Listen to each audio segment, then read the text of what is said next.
For 2018, Honda made some innovations on its worldwide liked basic model, the NC750. So we are going to have a review about the 750X version with double clutch transmission, so the Honda's DCT. Let me speak a few words about the history of the model. Originally, when the NC, which means new concept, came out, then it was a 700 cubic centimeter engine and it was drivable with the A2 driver's license. Then when the CB series, the CB500 series came to the market, then Honda rebuilt the NC and made it a 750. Then the engine became 55 brake horsepower, so it was not anymore possible to ride it with the A2 driver's license, as the CB series, the 500 series, was just for those riders. So this motorbike needs, let's say, big A driver's license since it became 750. And in 2016, as already it was a 750 version, some other innovations in the suspension and dashboard and places like this came. And for this year, the new innovations are that, for example, we can order the bike with lowered power, so it can be ridden with the A2 driver's license. And when you make the examination, then you just have to go to a Honda service and then they make it for an original factory power. So you can do that, you buy a motorbike for your A2 driver's license, and then you can you don't have to change it when you make the examination. The other innovation, big innovation, is the traction control, which also came for this year. So let's go to the details of the bike and know it a little bit closer. The bike itself is built for mainly everyday use, even inside the city, and shorter or middle motorbike tours. This is the concept, the new concept itself. The downer position is relatively sporty but not uncomfortable. The upper body's position is really very comfortable.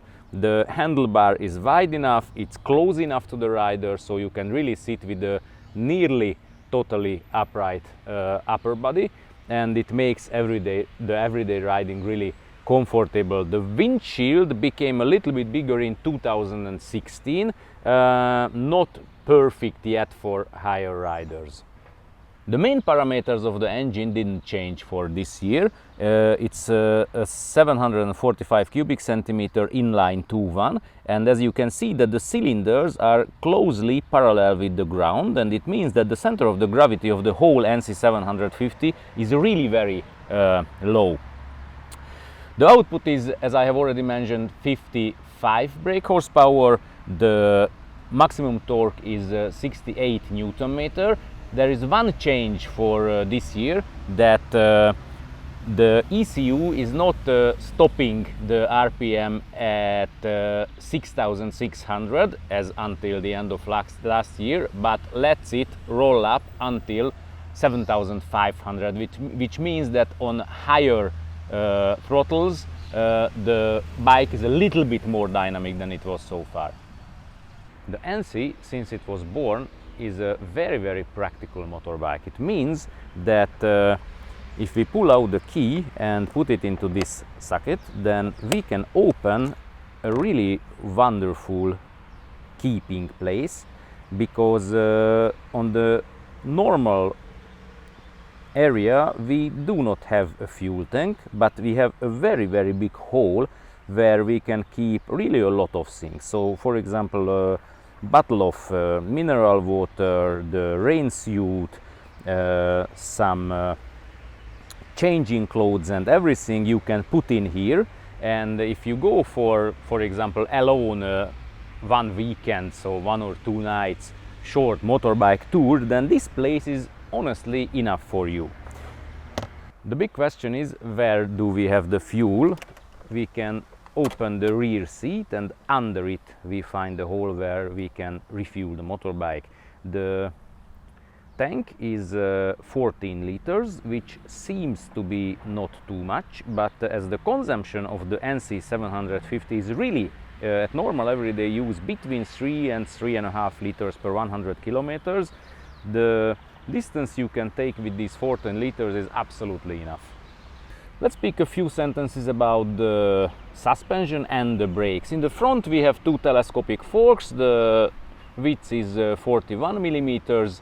They are coming from Showa and they came to the model in 2016 also, and made the suspension of the bike really much better than it was before that year.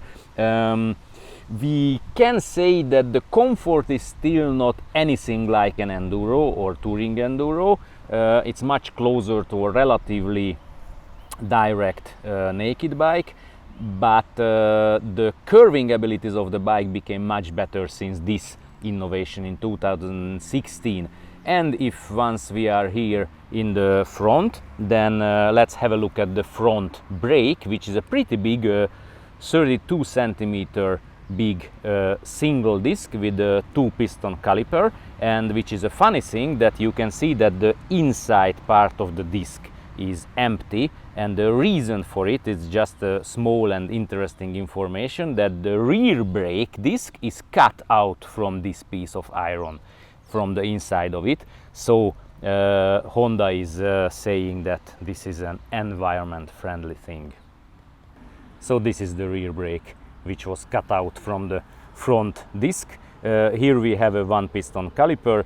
All in all, the whole brake system is absolutely enough for the motorbike, not too much, not too less. If you are riding with normal traffic speeds, then it's absolutely safe, especially as the ABS is of course coming together with the bike.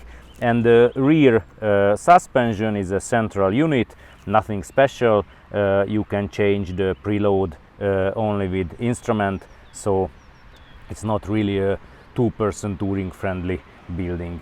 Before starting, let's speak a few words about the double clutch transmission system, how you have to drive an NC700.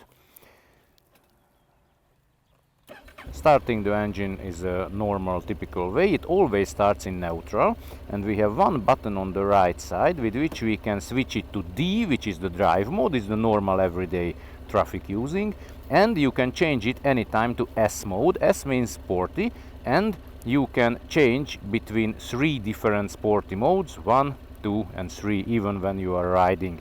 Anytime you can put it to neutral after stopping, and if once you are in any of the D or the 3S modes with your right first finger, you can change it anytime to manual, which means that from this point the bike is not going to change the gear up or down, it's going to keep it in neutral and you are the captain. And how can you ride, because you don't have a clutch here on the left side, and you don't even have anything to change the gears at your left foot, but you have 2 buttons. With your left first finger you can change the gear up, and with your left thumb you can change the gear down all the time. So with these 2 buttons you can change. We are going to try it while riding as well, and I'm going to show you how the bike is working. Only one more thing before starting. I have already mentioned that the bike got a traction control for this year, but the button of it with which I can change between the 2 traction control system and I can switch it off, it's a little bit funnily put as something like homemade and not in a Honda factory. It looking like a little bit funny, but let's not laugh on the bike, but let's try it. So I put it into D mode and show you how the NC750 is working on the roads. So let's start in D mode, accelerating with normal, not too much throttle. You can see that the gear changes are really very early. The bike is switching up to 6 speed already around 60 kilometers per hour, and it means that the RPMs are really very low, so without pulling a big throttle,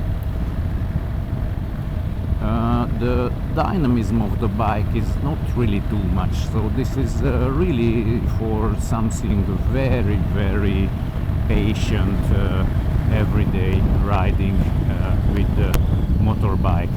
If we switch it to S mode, now I'm going to start with the S1, which is the less dynamic from the three ones. You can see that the RPMs are already higher. I change it to S2, and here the RPMs increasing again.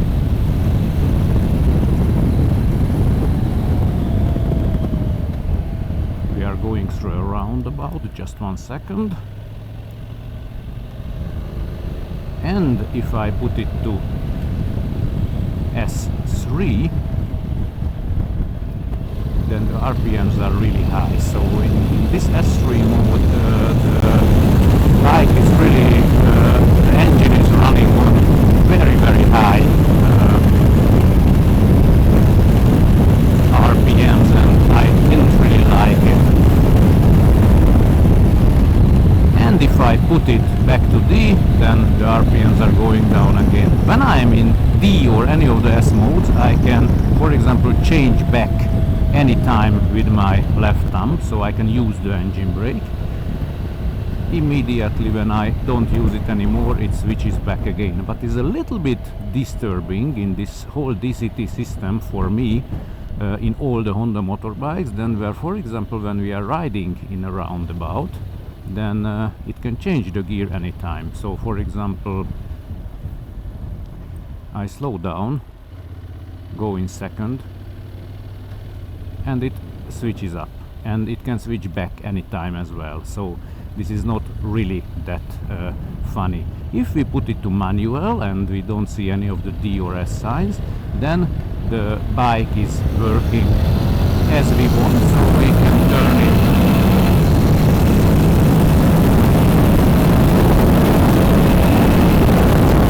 higher RPMs. We don't need the high RPM, then we can change up, and with only one button push we can change it back to D anytime. Please push a like for the video, subscribe for our channel and watch our other reviews.